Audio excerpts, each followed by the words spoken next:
Welcome to part 12 of modifying a Flyfly F-86 Sabre. Right now looks like my little plan worked. The tail surgery is working. Let me show you what I did here. I dug out the old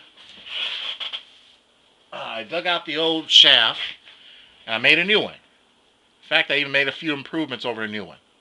What I did this time on that wheel collar, see that lump right there? That's solder.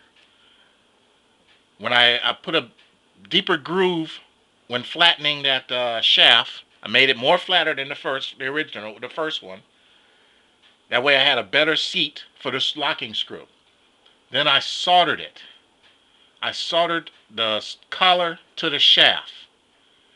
That's what that lump of solder is right there. I mean, I got that thing good and hot to make sure it ran all the way through, and it did. So after cooling it off, I took the screw out, and sure enough, that collar is firmly attached to the shaft. Then I put the locking collar back on, or I should say I put the screw back through with the steering arm here, or the pivot arm, and I Loctited it. And what I'm thinking about doing was even adding some CA out here, just to give it some extra strength. Even though right now it's Loctited down, I'm thinking about putting some CA on here for extra strength. You know, if you guys know anything else, feel free to make a comment on it. But I want to make sure this stays as maintenance free as possible. Let me show you how that tail came out.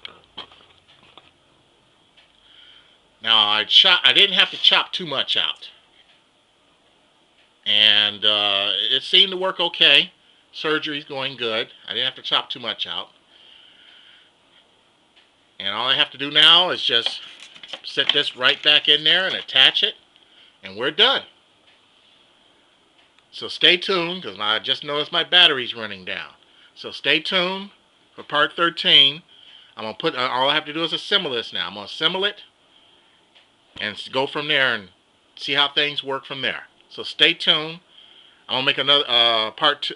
I want to make a second part to this when we assemble it and get it all back together and working. So stay tuned.